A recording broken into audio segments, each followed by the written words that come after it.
سوال: حدیث شریف میں کس سورہ کو ہر بیماری کے لیے شفا کہا گیا ہے؟ 1 2 3 4 5 اس کا صحیح جواب یہ ہے کہ حدیث شریف میں سورہ فاتحہ یعنی الحمدللہ رب العالمین اس سورہ کو ہر بیماری کے لیے شفا کہا گیا ہے۔ سوال: کس سورہ کو ایک بار پڑھنے سے 10 مرتبہ قرآن پاک پڑھنے کا ثواب ملتا ہے؟ 1 2 3 4 5 اس کا صحیح جواب یہ ہے کہ سورہ یاسین شریف کو اگر کوئی ایک بار پڑھتا ہے تو 10 مرتبہ قرآن پاک پڑھنے کا ثواب ملتا ہے۔ سوال: حدیث شریف میں میزان عمل میں سب سے وزنی عمل کسے کہا گیا ہے؟ 1 2 3 4 5 اس کا صحیح جواب یہ ہے کہ حدیث شریف میں میزان عمل میں سب سے وزنی عمل جو کہا گیا ہے وہ حسن اخلاق ہے۔ ایک ایسا عمل ہے جو میزان میں سب سے زیادہ وزنی ہوں گے۔ سوال: رات کے وقت سورہ ملک کی تلاوت کرنے سے کیا فائدہ ہے؟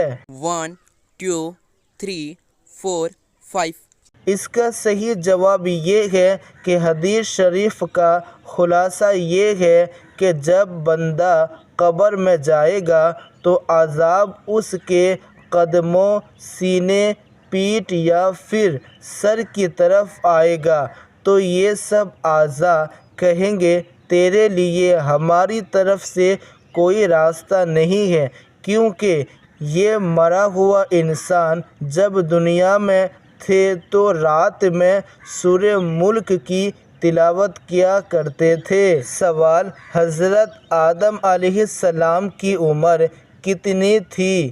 1 2 3 4 5 اس کا صحیح جواب یہ ہے کہ دنیا کا پہلا انسان یعنی حضرت آدم علیہ السلام کی عمر 1000 سال تھی۔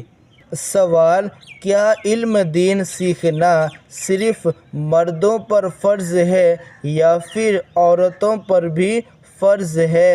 1 2 3 4 5 اس کا صحیح جواب یہ ہے کہ علم دین عاقل بالغ مرد اور عورت پر فرض ہے، یعنی جس طرح مردوں پر علم دین سیکھنا فرض ہے اسی طرح عورتوں پر بھی علم دین سیکھنا فرض ہے، اس لیے عورتوں کو چاہیے کہ وہ بھی علم دین حاصل کریں۔ سوال: کیا آپ کو معلوم ہے کہ امام حسین رضی اللہ تعالی عنہ کس مہینے میں شہید ہوئے؟ اگر اس کا جواب آپ کو معلوم ہے تو کامنٹ سیکشن میں جواب دیں۔ چلیے ملتے ہیں نیکسٹ ویڈیو میں۔